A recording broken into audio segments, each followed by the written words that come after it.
Welcome to Navigating Religious OCD. My name is Sariah Harrison, and today I'm going to be discussing a little bit about how anxiety is at the core of religious OCD. I'm going to be discussing differences between anxiety and the spirit and how to discern between the two when you're experiencing pretty heightened levels of anxiety. It can become really confusing to tell which is which when you're in that state of mind. So that's what I'm going to be discussing today. One big clarification that I wanted to make from last week when I was sharing my homecoming talk is just that anxiety is what is at the core of religious OCD or scrupulosity. It's not a character flaw. It's not perfectionism. It is anxiety. Anxiety is what fuels the OCD cycle. It's what keeps it going. And so understanding and identifying anxiety is key to really treating the OCD or to beginning to understand it. So we're going to start there. We'll start with anxiety. I'm going to be pulling lots of my content today from an article given by a psychologist. Her name is Debra Theobald McClendon, and she published this article in a magazine called The Ensign, published by the Church of Jesus Christ of Latter-day Saints. So I'll be using lots of her content as I found it extremely helpful for me when I was first learning about anxiety and coming to understand it. So I'll just hop over to this PowerPoint that I've created with lots of her content here. All right, so her article is called Discerning Your Feelings, Anxiety or the Spirit. And the little caption that she has for her article, kind of the main point here, she just expresses anxiety can make our thoughts and feelings jumbled. But here's the difference between feelings from the spirit and feelings from anxiety. So that's kind of her main goal of the article, what she's building up to. So she starts out the article by expressing spiritual communication often comes to you through your feelings. Feelings, both positive and negative, serve a functional purpose and can bless your life as you learn from the information they provide. In addition, some feelings can help you discern spiritual promptings. For example, when you are calm and relaxed, you may find it easier to ponder on the things of God and receive spiritual promptings with clarity of mind. Yet sometimes your feelings can create challenges to discerning spiritual promptings. Anxiety is one such feeling. This is something I am so grateful that I know now, and something that I truthfully wish I would have known sooner. I did not realize the significant impact that anxiety could have in my ability to discern spiritual promptings and to experience the spirit. Okay, the article continues. She just breaks down helpful anxiety and harmful anxiety.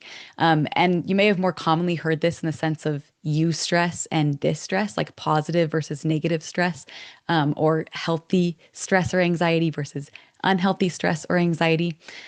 This is what she says about helpful anxiety. There are mild or moderate levels of anxiety that may be helpful to you, such as nervousness before giving a talk in church, giving a presentation at work, or taking a university exam. If you had no nervousness before taking an exam, you probably would not feel a need to study, which would likely result in a low grade. Thus, pre-test anxiety can help you improve your grade by creating momentum to get you to study. Likewise, this type of anxiety can help you spiritually by motivating you to more conscientiously study gospel doctrine, seek peace, and invite the Spirit into your heart. At this level, despite the anxiety you feel, you may be able to discern easily the presence of the Spirit. So with those mild to moderate levels of anxiety, which everyone experiences daily, that's going to propel you in positive directions, and you're still going to be able to experience the presence of the Spirit pretty easily. This is quoting from the article again. Over here with harmful anxiety, however, very high levels of anxiety impair performance. In our test-taking example, this means that even if you have studied a lot and know the material, if your anxiety is too high, you may not be able to think clearly during the test and may end up performing poorly. High levels of anxiety can cause spiritual impairment as well.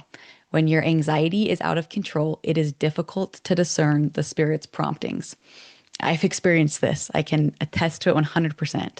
This actually happens, and it can happen to anyone. This is something that I really wish I would have known. Anxiety is a human experience, and there are a variety of levels of it, right? With the mild and moderate levels of anxiety, which are a more common experience, you're still able to experience the Spirit. However, when those anxiety levels compound and reach high levels of anxiety or consistent levels of anxiety, it can impair your ability to experience the Spirit and to discern spiritual promptings.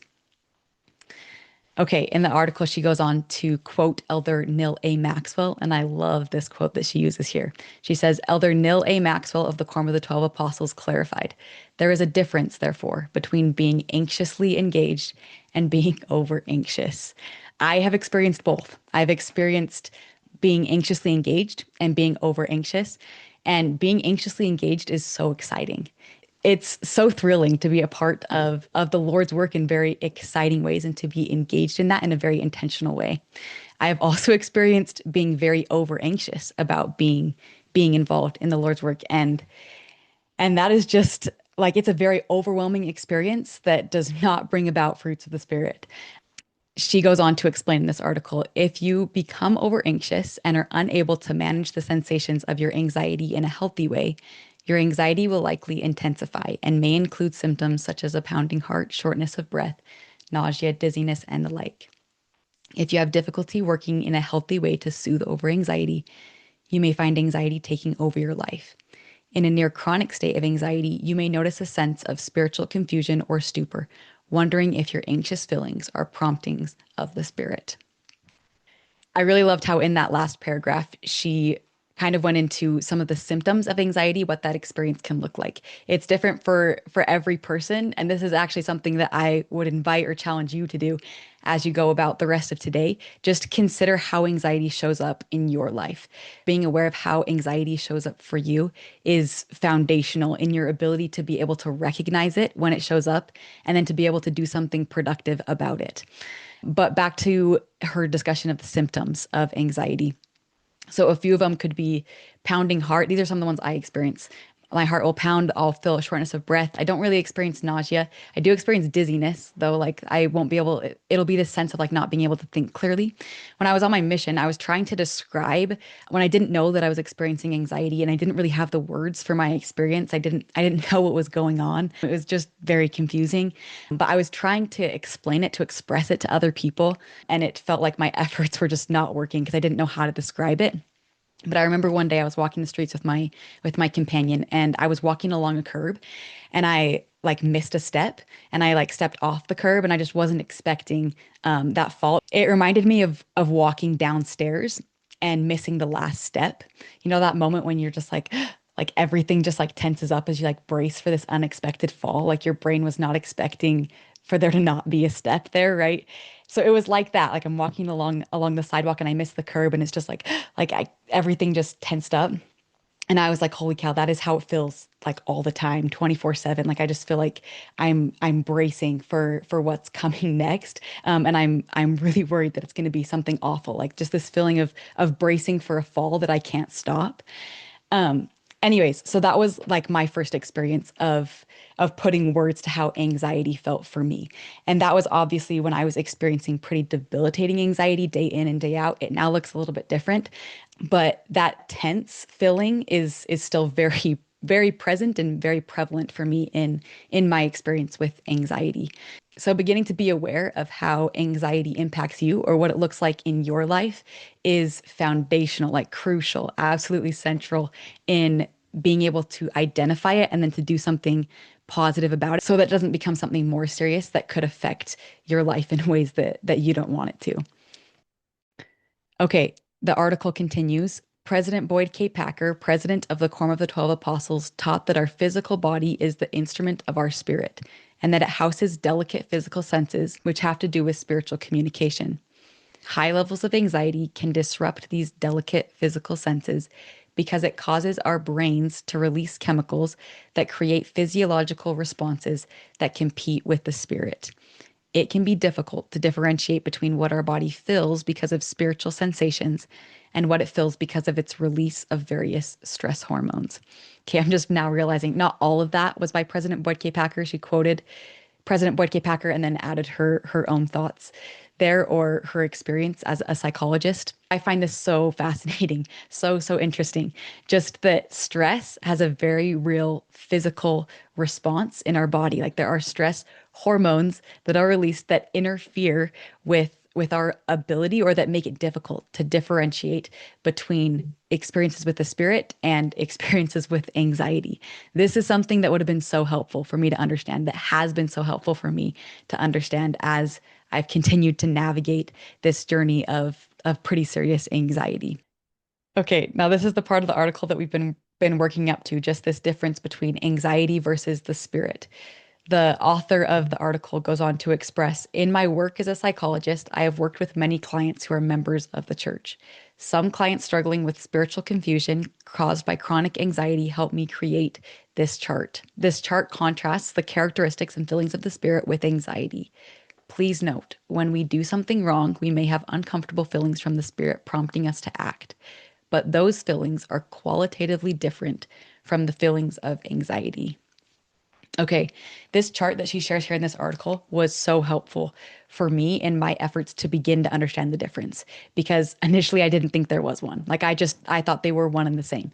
And it's been so exciting for me to realize that God doesn't speak to me in ways that make me like go into absolute panic mode. Like that is anxiety, not God, right? Like not the spirit. Okay, so what she has here on this chart, she has it broken up into two different categories. She's got some key characteristics of anxiety versus the spirit, and then some key feelings, just differences between anxiety versus the spirit. Okay, so characteristics of anxiety, a few of them, is that it's generally very future oriented. It often gets generalized to other areas, and it gets progressively more intense and distressing, oftentimes despite efforts to make it not so, right? Like it just gets more intense. Okay, some key characteristics of the spirit is that it's usually very present oriented. It's got a specific or narrow focus typically, and discomfort diminishes with repentance, or there's an experience of peace with that. Some key differences in the feelings. So with anxiety, there's often feelings of being worried or unsettled, agitated. There's lots of fear, panic, a sense of crisis for things that others might think are just minor issues. There's impulsivity, like a sense of, I have to do this right now or else. A sense of confusion, like you don't know what to do. There's debilitating guilt and condemnation. The overarching feeling with anxiety is one of despair. And then with the spirit, some feelings. There's typically a feeling of calm, even with feelings of dissonance. Like even if things don't make sense or there's contradictions in feelings, there's an overarching sense of calm, an urge to act or repent with purpose. It's thoughtful. There's an emotional space to ponder. There's a sense of clarity or knowing what to do. And there's godly sorrow, a desire to improve and a belief that it is possible. The overarching feeling with the spirit or that the spirit brings is one of hope. It's not one of endless despair like anxiety is. So this is so helpful. This chart was so helpful for me in my efforts to begin to differentiate. When I first started meeting with a therapist who specializes in scrupulosity, she had me do this. She had me create a chart that had my experience with anxiety on one side and my experience with the spirit on the other side to just start to discern and differentiate between the two and how it looked in my life specifically. And so I did that and it's been so helpful. I want to share pieces of my chart with you, just some things that I wrote down that have been really helpful for me in my efforts to see the difference between anxiety and the spirit. Okay, so for me, anxiety feels very antsy. It feels like I need to move constantly, but then I'm concerned I'm not doing what actually matters. It feels like I need to be busy all the time, like I need to be doing something all the time. In contrast, when I'm experiencing the spirit, there's a sense of calm or a feeling that I'm on purpose. There's a recognition that God can work every experience for the good, and choosing to navigate life with Him is what matters, not accomplishing a specific amount of things each day. Another one, with anxiety, thoughts seem to loop with no resolution. And it takes tons of time and energy, and it leaves me feeling very exhausted. And those thoughts are usually vague and generalized. In contrast, an experience with the spirit, if thoughts do keep coming back time and time again, calling for my attention, they don't usually leave me feeling exhausted. They're almost like gentle reminders, and they're usually specific. This is something that I was actually really worried about, or that really triggered anxiety for me, was just being super focused on all of my thoughts because I was worried that I might miss something that God was trying to tell me. So this differentiation was very helpful for me. If God needs to get a message through to me, He can, He will, and not in a way that's going to cause panic or exhaustion. Okay, another one, anxiety brings about this sense of reduced excitement for life. There's less energy to live. Living feels exhausting. The sense of falling asleep, not wanting to wake up, or dreading the morning. In contrast, an experience with the spirit, there's an increased excitement and energy for life. Okay, another one with anxiety, there's lots of what if questions that create panic about potentially doing something wrong. And in contrast to that, an experience with the Spirit, I'm able to entertain genuine questions that seem to expand my perspective instead of narrowing it down. Questions are born out of curiosity and desire to improve, but they don't bring panic. They're approached and navigated with a sense of calm. Another one, an experience with anxiety, it feels like I'm analyzing the past, present, or future hypothetical situations and becoming completely absorbed by them such that I can't think straight. It creates a lot of confusion. And in contrast to that, an experience with the Spirit, I'm able to reflect on past experiences and I'm able to visualize future experiences. And this brings an experience of gratitude and joy. It feels very powerful and meaningful, like I'm directing my thoughts in ways that I want to, and I'm seeing my experience with new eyes. It creates a lot of clarity. Okay, another one. It's super difficult for me to be present with people when I'm experiencing high levels of anxiety. It feels like I'm living in my head. And in contrast to that, when I'm experiencing the Spirit, there's an ability to be present and to experience connection with myself and others in the moment. It feels like I'm living. Okay, another one with anxiety, constantly concerned that I'm not doing enough or progressing. Contrast to that with the Spirit. There's an acknowledgement that there's no standard of enough that needs to be reached. Acknowledgement that progression comes by experience and that goal is being reached every day in ways I don't currently see and can't plan. Connection with Christ in the experience is the goal, not a specific amount of doing enough in order to progress. Okay, another one, an experience with anxiety. There's a lot of panic about what could happen, a fear of what's coming. And in contrast to that, when I'm experiencing the Spirit, there's a curious exploration of the possibilities with actionable steps. Another one, with anxiety, there's lots of insecurity, serious concern about the future and what might happen down the road. With an experience in the Spirit, there's a sense of security in Christ. There's an acknowledgement that He can provide strength and support day by day to meet whatever demands or needs may come. It feeds thoughts and experiences that encourage the excitement of the best is yet to come. Another one with anxiety, it feels like I'm stuck, unable to change undesirable habits and move forward in the ways that I want. And in contrast to that, when I'm experiencing the Spirit, I can feel stuck at times, but I can receive actionable direction for the next step forward or to shift focus. Like I can take that stuck to God and receive that direction. There's forward momentum in a productive direction. Another one with anxiety, I feel very judgmental of myself and others. There's a failure to acknowledge legitimate, significant influencing factors that affect the outcomes. And in contrast to that, with the Spirit, there's compassion for self and others, acknowledgement of the complexity of situations, and that I can't see and don't understand the full picture. There's this difference between rigid thinking with anxiety and flexible thinking when there's an experience with the Spirit. Okay, another one with anxiety, I often have a very real concern about whether something is true or not, and I want to know for sure. In contrast to that, when there's an experience with the Spirit, there's an acknowledgement that I often can't know for sure and that I'm living in a fallen world full of uncertainty. This creates conditions for faith, for opportunities to choose to believe when I don't know for sure. Another thing with anxiety, I often have a pretty deep fear of how others are being influenced or impacted by a variety of different things, and I assume responsibility for much more than is in my control. And in contrast to that, an experience with the Spirit, there's an acknowledgement that God knows much better than I do and that He holds the power to completely heal anything that I believe could be damaged. There's a focus on and responsibility for what is in my control. The last one here is just that when I'm experiencing anxiety, there's a serious concern about being led by God to do the right things. And when I'm experiencing the Spirit, there's an acknowledgement that God is leading, whether I'm aware of it or not. And there's never just one right or one wrong way to choose. There is space for my experience, and God can work it all for my good. Okay, so in conclusion, anxiety is at the core of religious OCD or scrupulosity. Coming to understand that has been crucial in my efforts to understand religious OCD and to navigate it in a productive way. Whether or not you experience an anxiety disorder, anxiety impacts your life as well. So I just invite you for the rest of today to just become more aware of it. Consider how it shows up in your life, what that experience looks like for you day to day. And I just fully believe that as you become more aware of the role that anxiety is playing in your life, you will be better equipped to understand when it's impacting you in negative ways and to be able to shift that, to use that energy in a different way. So thank you so much for joining me today. I hope you have a wonderful rest of your day.